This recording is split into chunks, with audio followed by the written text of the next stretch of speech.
It's the two-headed council members. Yeah, that's the way that things are for Tuesdays, I'm afraid.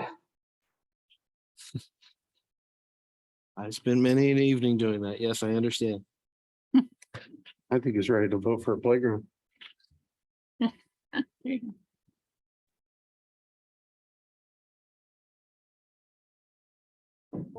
Councilmember Benson looks different. Okay. I heard he was in Hawaii, so I commandeered a seat. All right.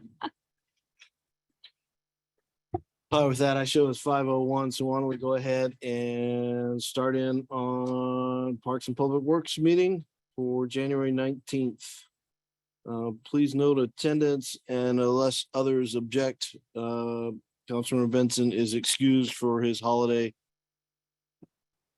Hearing no objection, he is excused. Starting off, public comments. Are those present wishing to make comment before the committee before we get into regular agenda? Please raise your hand, or well, nobody's here in the council chambers, but if you're in the audience, please raise your hand if you wish to make comment. Okay, seeing none, we will close public comment. We'll move on to agenda bills. Let's move on to agenda bill 22091, authorization of the Washington State Department of Corrections Class 4 Work Crew Master Agreement. Thank you, sir. This agenda bill will authorize the execution of the agreement with the Department of Corrections for a period of 3 years, and I think we're down to 6 months. We've been trying to get this for a while, so that we can go ahead and benefit from the inmate labor program. Our intention is to deploy them in storm drain facilities throughout town to do minor fence repair, the vegetation, management that we need to do, etc. We also will utilize them in the trail system to maintain the trails. They will not be used in the parks.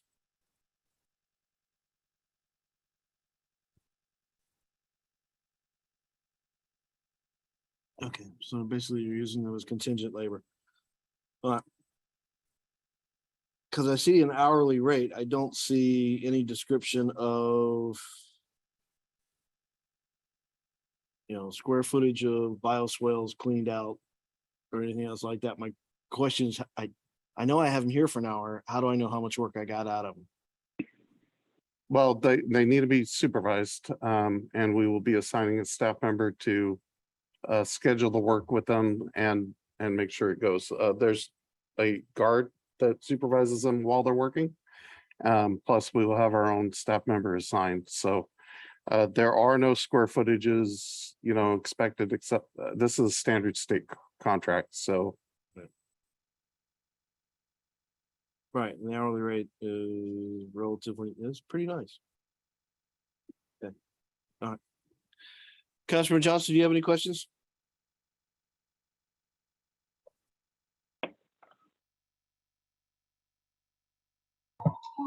Yeah, I just wanted to just take one look at something. Give me just 1 second. Okay.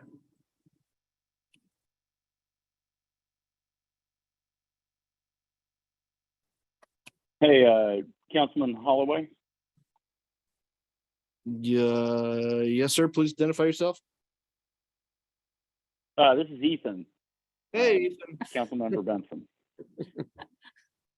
Yeah, I for whatever reason I couldn't get Zoom to work on my phone, so I'm just here by a phone. Okay.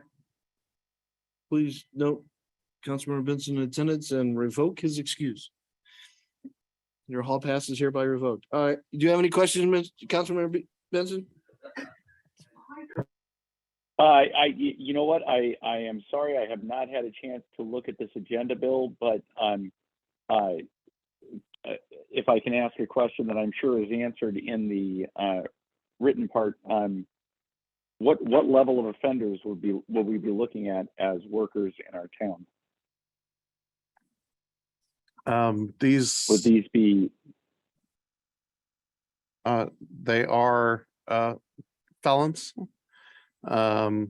About the only thing they will not send out are kidnappers. Everything else could be in the mix. so we could get a good supply of rapists and murderers in this? Is Rapist is the other one they won't send out, but we could have involuntary manslaughter people, yes. okay. That's why we're gonna use them in the retention ponds and not the parks. But also at no time are they unsupervised from Correct. correction officers.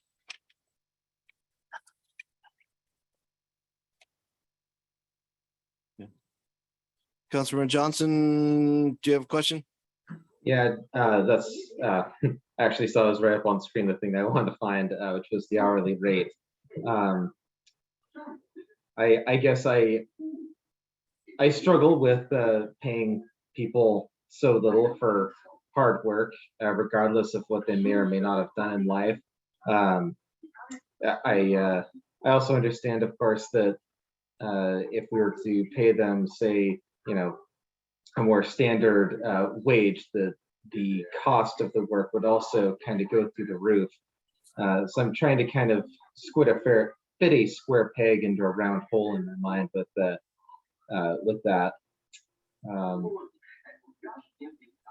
Well, let me see if I can go come at it from two different directions. One, Yeah. these aren't negotiated rates; these are prescribed rates from Department of Corrections. Oh, well, that helps.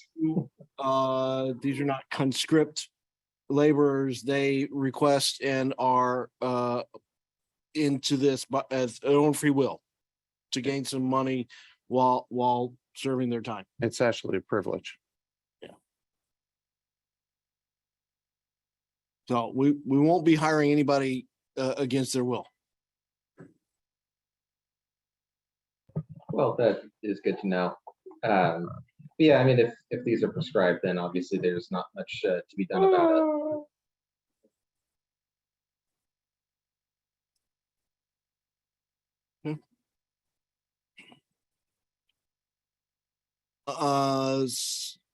No further questions. So let me make a motion that we go ahead and move this forward, and I don't see an objection to moving this forward to council as a consent item. Can I speak to that? Yes. I think that if we're going to have convicted felons serving their sentences, working within our city, I would not feel comfortable putting this through on the consent agenda. I would feel more comfortable allowing the council to speak to this. Okay. I am not opposed. I am not saying that I am opposed to this in any way, but I think there are reasonable questions that other council members would have. Okay. So So I certainly think that the council member Christensen might have perspectives that I would want to hear as well. okay. So we'll move forward to council non-consent under Parks and Public Works.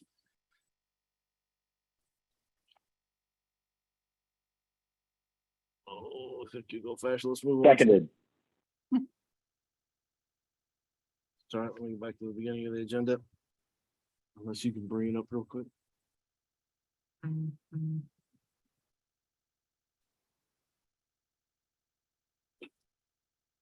Let's move on to the next agenda bill, which you're gonna have to zoom in. Submission. Nah. Councilmember County Holloway. water surface design. Yeah, it's mine. So I Councilmember Holloway, Yes, Miss. did you approve the minutes? We'll go back to that right after we already started on this one. We'll get it between this and the next agenda bill. Right. So let's go ahead and do agenda bill 22095, adoption of the 2021 King County Surface Design Manual. That's mine. So evening, everybody, mayor, council members. So like Councilmember Holloway mentioned, I'm bringing forward Agenda Bill 95, adoption of the 2021 King County Surface Water Design Manual. For those that aren't familiar with what the King County Surface Water Design Manual is, it's a comprehensive guide on stormwater management and design regulation. Municipalities will use it for development review, as well as how to inspect and maintain existing stormwater facilities, among other guiding principles. Then a bit of background: the National Pollutant Discharge Elimination System, NPDES, Western Washington Phase 2 Municipal Stormwater Permit covers small counties and cities located west of the Cascade Crest that own or operate stormwater systems. The stormwater permit requires the city of Snoqualmie to adopt surface water management and design standards that are equivalent to the Department of Ecology Stormwater Management Manual for Western Washington.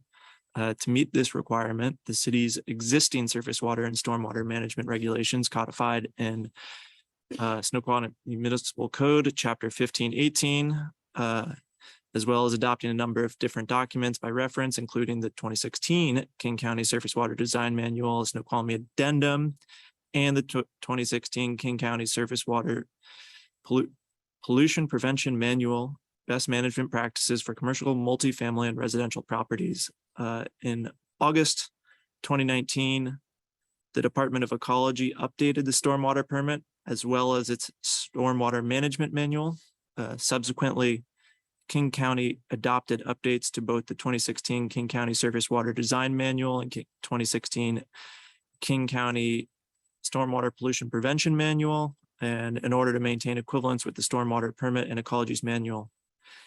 In order to maintain compliance, parallel changes are needed to the city code and the Snoqualmie Addendum. So those red lines in the addendum and Snoqualmie Municipal Code can be found in Exhibit 2 and 3, which are pages 25 and 84 of the agenda packet. But in order to spare you the 80 pages of reading of red lines, Exhibit 1 is a table summarizing the changes between the 2016 manual as well as the 2021 manual. So that boils it down to about 5 pages of reading. And then to boil it down further, it is the opinion of Parks and Public Works, as well as the city's on-call consultant, Rebecca Dubakowski Ferreira, that these changes do not represent a significant substantive change to the city's stormwater design program, but rather constitute chiefly clarifications and minor edits. Nevertheless, we have Rebecca on the line tonight. I believe she is calling in, and she is an expert in all things stormwater, NPDES, and drafted the changes to the Snoqualmie Municipal Code, who can answer any questions you guys might have. She also put together a brief presentation, which is Exhibit 4, or page 100 for whoever's manning the screen right now, of the agenda packet, that is, summarizing the changes if you are interested and want to see it. Sorry, that was a mouthful. Was the intent to do this presentation to a council also? If you guys think that it would be best to show them, then absolutely. But if this went on the consent agenda and nobody wanted to see it, then I don't see any need to present it to council. Can we go to page 104, please? I don't have that agenda up. I have the condensed agenda displayed. I can change them out. I just don't know if I can. Give me one moment, please. Yeah, sorry, I'm not sure what page it is on the condensed agenda.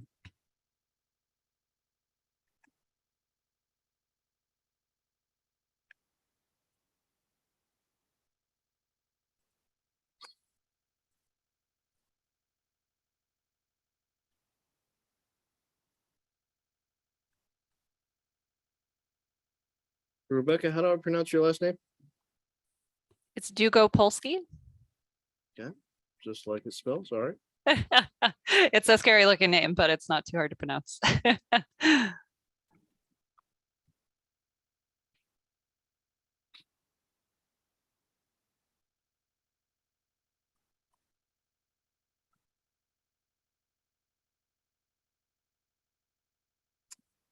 I think it's 104 might be where the presentation starts. So, and the package I have is page 100. Yeah. Oh, there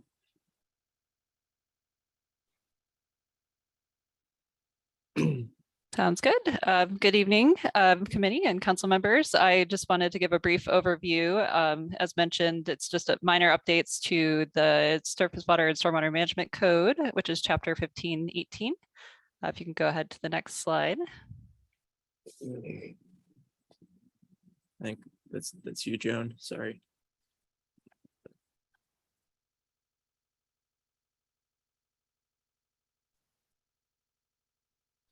So a little bit of background on the update, which you already heard, is the main driver is the update to the Phase 2 municipal stormwater permit. And so that requires the city's development code to either meet or exceed ecology standards. So Ecology went through the process of updating their stormwater management manual for Western Washington that came out in 2019. And then King County followed behind that, updating their surface water design manual in 2021, so just last year. The MPDS stormwater permit requires the adoption of either Ecology's manual or an equivalent manual, and the King County's manual is deemed equivalent. And in the past, the city has adopted the 2016 surface water design manual prepared by King County. So the easiest path for this update was just to adopt the 2021 surface water design manual. So we'll go to the next slide. So what's changing? As mentioned, most of the proposed stormwater code changes are minor updates, either for consistency with the Ecology Phase 2 permit, the Stormwater Management Manual for Western Washington, and the King County Surface Water Design Manual. Some of the key changes in the code include clearly requiring source control best management practices to allow business site source control inspections. So that's a new program that's coming online early next year. And also strengthening enforcement procedures, which applies to illicit discharges, private stormwater facility inspections, and will also apply to the source control program. Next slide. So for source control, best management practices and inspections, the city currently adopts King County's Surface Stormwater Pollution Prevention Manual. So the proposed updates is just stating that the use of source control BMPs in the Stormwater Pollution Prevention Manual is required. It's modeled after language that's adopted in the King County Code. So just using similar language to what's already adopted in King County. And the driver here is the updates to the permit requiring the city to start implementing that business site inspection program by January 1st, 2023. And the code updates are required to be in place by August 1st, 2023. So how, help me out with how we start the inspections on January, but the code is not approved until August. So the code is August this year. Did I have the wrong date in there? Oh, yep, you're right. It should say August 1st, 2022. Good question. Sorry about that typo. So yes, August 1st, 2022 is the code adoption, and then the program is required to be in place by January 1st, 2023. Thanks for that question. And then the next slide just focuses on strengthening enforcement procedures. So currently the code contains pretty minimal language related to enforcement. The updates outline a progressive enforcement approach that starts with outreach, education, and technical assistance, and then elevates to the level of corrective actions if needed. A lot of Phase 2 jurisdictions that I work with don't often get to that level, but it's good to have that code in place if needed for any flagrant violations or ongoing violations that you're seeing. But obviously addressing that outreach, education, and technical assistance as the first approach. And again, the driver there is to have that in place by the start of the site inspections on January 1st, 2023. So what, give me examples of things that would require us to go down this path. Yeah. So basically what the source control program is reaching out to businesses. So you may have a business that's not storing the materials properly outside, and that's getting into stormwater, and you're requiring some changes on the site to make sure that those pollutants don't get into stormwater. So it's possible you would need some enforcement language in place if you give them a timeline, say, corrective within, a couple months or 6 months, whatever the timeline is. And if they're not following up on that violation, that could lead to issues with the city's stormwater system. And so just making sure you have that regulatory enforcement hammer behind any changes that are needed to protect surface water and stormwater. Okay. This couldn't, well, I don't know if it's inside the city. Could include issues such as a failed septic system. Potentially. So the source control program is focused mainly on businesses and also could focus on multifamily if there were some issues. It doesn't really focus on single family as much, but single family would be issues through the illicit discharge program. So potentially that could include septics. Sure. Thank you. And then the last slide I have here, the city also prepares an addendum to the King County Surface Water Design Manual. And the changes to that were very minor for this update. I just wanted to note that there were some minor red lines included in that. And again, that's for consistency with the phase 2 permit, the Stormwater Management Manual for Western Washington, and King County's Surface Water Design Manual update. And all those red lines are included in your packet, but those are pretty minor. Yeah. So that's all I had for my presentation. So welcome to answer any other questions that may have come up during that or anything else you see in the red lines. All right. Councilmember Johnson, Benson, any questions? Nothing from me. When I saw Thank two, you for that presentation. yeah, thank you. It was good stuff. Yeah, since this doesn't really sound like it's even negotiable, it sounds like we kind of have to do it. I would suggest maybe doing this on a consent. Yeah, it's either borrow somebody else's, which is kind of what we're doing, or roll your own, which is would be kind of expensive. Okay. Councilmember Benson, do you have any objection for consent agenda on this? I do not. Neither I. So let's go ahead and move that to council on consent agenda, and we'll save you a night doing presentations.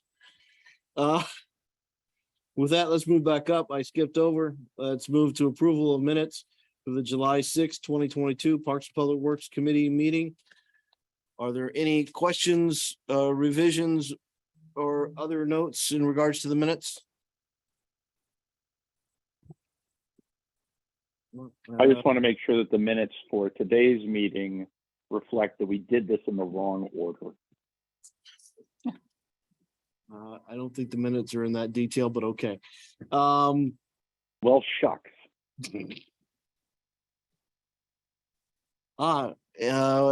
If there are no questions, are there any objections to the approval of the minutes as presented? Hearing no objections, the minutes are approved as presented. Thank you. Let's move on then to Riverview Park Playground Replacement Project. So this is the agenda bill to execute. This would authorize the execution of the contract so we can get started on the project. Total amount of the expenditure is approximately $420,000. And this is for the train design out at Riverview. It includes an expansion of the playground area, addition of a swing unit, and then the fully inclusive train play structure.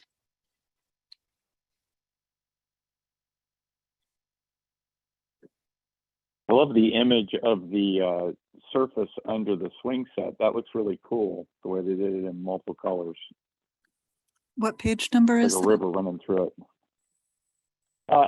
I'm looking at the, I'm just looking at the images. It's one of the images of the playground. Yeah, with the port in place, they can do some fancy stuff. And that is the technical term. Fancy. Fancy schmancy. Yeah, I like it. Did we go full schmancy on this, or is it just fancy? We're at fancy right now. We're reserving schmancy for the playground at Centennial. Okay, all right. I think that's conservative. Good. Yes. So on the swings, I saw you've got infant and adults probably shouldn't be on the swing set. Swings, there was discussion about a relatively all-inclusive swing. Correct. It will be included in the design. We didn't update the artwork. Okay. But yes, the facing parent-child swing will be included in the design. And I got a thumbs up. Yes, boss. Hey, Mike. Yes, sir. The facing swing, will that replace one of the infant swings? Yes. Oh, good. Okay, all right. Okay. Get back up. Councilman Johnson, do you have any questions? Nope, you covered the one question I had. Sorry. With that, this is probably a good news one for public as well as council, so I would recommend we keep it on the agenda. Any objection to moving this forward to council on regular agenda? All right, hearing no objections, we will move I it think forward. that's a great idea. All right, with that, we have another item to discuss. Discussion Fisher Creek Park zip line. Correct. So I was able to track down the full story. So the manufacturer of that play equipment was acquired or purchased. And the new owner of that company does not support that equipment, and there are no parts. I did locate several manufacturers that do have a similar device. The problem being that the majority of them use a thicker cable. We have a 3/8 cable and they're using 1/2 inch, which would require adaptation of a trolley situation. And that's a lot of place that I didn't want to go. I did locate a manufacturer that did have a similar product. In fact, it's almost the same product with a 3/8 cable. There's a little different tensioning mechanism, but everything else is the same. And they are willing to sell us parts. So I got a quote for 4 trolleys and 8 ropes, which would be enough spare parts to carry us through the life of that equipment of about 10 to 20 years. It is a considerable amount of money. It's about $17,000 for the parts and $3,000 for shipping. We Good can heavens. cover. I'm sorry. There was a question? I'm sorry, I was just reacting. That's a lot of money. We can cover it out of the operating budget. So I do not need to ask for an appropriation to go this route. But before we went this route, I just wanted to check with the committee and make sure that they felt that this was the proper route rather than doing something else with that area of the park. Which also will cost a lot of money, but can get a lot of pickleball courts. I'm just kidding, but Not for $20,000. not for $20,000. So I just wanted to put it out for discussion before I took action. Councilman Johnson, you got your hand up? I have a, Yeah, I just wanted to say that I think that the zip lines are pretty popular. And I think that that'll be a good use of money since it keeps kids out of trouble. Councilor Benson, you had a question? I have a question. I do. Mr. Chambliss, how long with the $20,000 expenditure, how many years can we expect these zip lines to be operational? I am guessing 10 to 20 years. The good news is, and I do have the installation catalog for this equipment.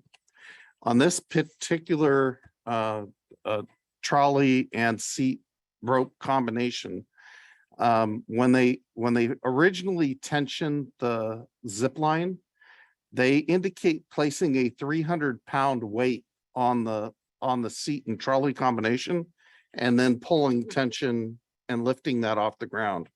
So I do think this is a much more robust design than we had in the past.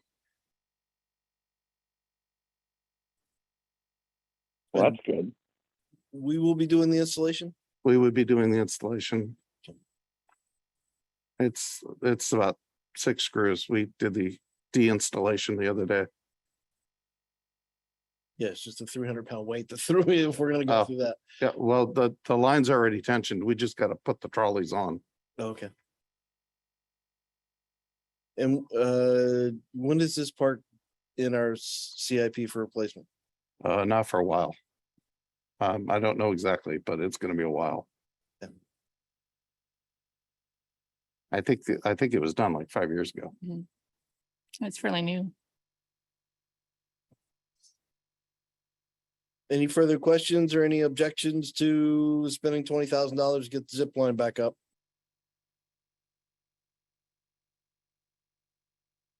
I've got none. I'm Sounds hearing- like it's budgeted already, so. Well, we have a budget for repairs that can cover this, and barring any unforeseen emergencies, we'll be fine for the remainder of the budget. But there's nothing currently foreseen that would require those funds. Correct.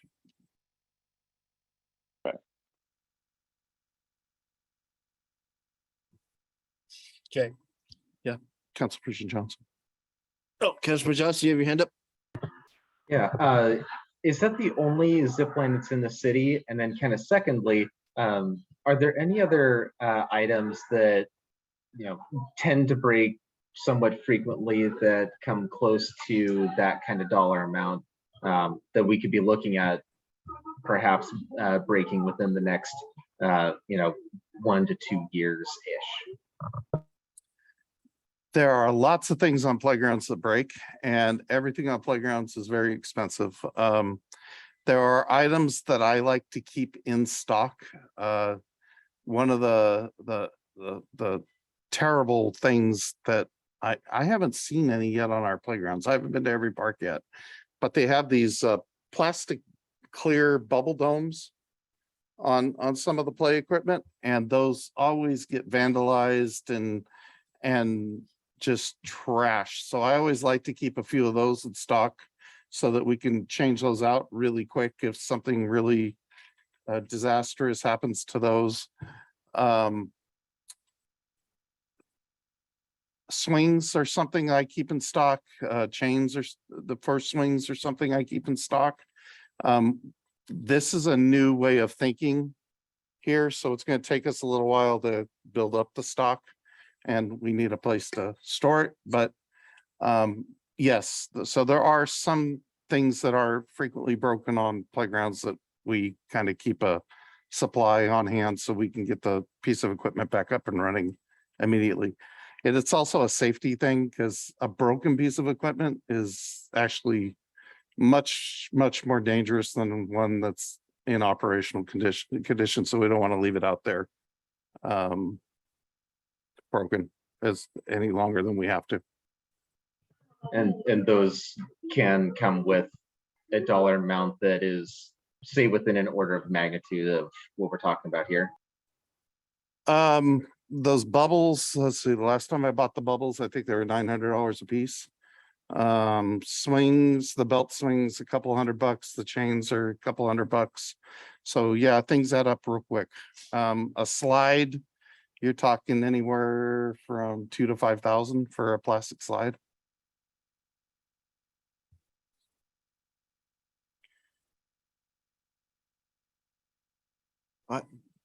But I heard no objections. I think they're all in support of zip lines. Go for it. We shall proceed. With that, I believe we've come to the conclusion of the agenda. I'll get back to the agenda. You're already there. Any other items of interest? Councilman Johnson? Councilman Benson? Yeah, well, while we got Mike here, I saw that pickleball lines went down in Fisher Creek Park. That is correct. We do have 2 new sets of pickleball lines down on the basketball court in Fisher Creek Park. People will need to bring their own nets, but the lines are down and in place. Was there a reason that you decided not to go with 3 courts? It would have been tight, really tight, and we're gonna do 2 more at another location for a total of 4. We know how wild pickleball games can get, and we didn't want people crashing into each other. Well, we've been using that park with 3 courts a couple months now, and it works. And shoot, with our group, we've got 22, 23 people there at a time. 2 courts is that's not enough courts. Are those the permanent lines right there, or is that going to be resurfaced soon? We do have a bid out for resurfacing. I need to check on that. We can take another look at it. We'll have to wrap, at a minimum, we'll have to wrap the basketball poles because they're currently not wrapped. And if somebody crashes into that, you could lose a clavicle or a shoulder injury pretty easily. So we wanted to stay away from those and give 10 feet between the courts. But we'll take another look Right at it. on. Well, be interested in the way we've been separating them. I'd love to talk to you about it. Okay. All right, great. But do keep in mind a group of people showing up pickleball court. Nobody gets sued if there's an accident. If the city does something and there's an accident, there's a potential for suit. So city may be a little more risk adverse than you are, Councilman Benson. We'll have to hear from them. Best choice. Okay. All right, seeing no further items on the agenda, wait a minute. Oh, 1 second. So the CIP, when will they? The CIP, when will they get copies of it or? I haven't got it for finance yet. Okay, They'll get it within 48 hours after I get it. okay. So Councilor Holloway. Yes. So the CIP has been updated to include inflation factors, for instance, and some other changes. And so if you want fresh copies, they were going to print out fresh copies for everyone, but we'll also be seeing the file soon because we're looking for final approval on July 25th. Okay. Yep. One thing that has changed, we were pulling out the spray park and having it separate because the spray park, although it's in the total funding of the community center and pool, the Y would not be the one building it. We would be building it. And so we have it as a separate project. So, I guess almost, Mr. Shambles, you in the office Friday? I'm sorry. Are you in the office Friday? Yeah. Okay. I've received some questions regarding the CIP, so I'd like to come down and get educated. Sure. Let me look at my schedule and see how much of Friday I can take off to come down. No problem. All right. Any other items for discussion? All right. If not, unless there are objections, we are adjourned. Hearing no objections, we're adjourned. Thank you all.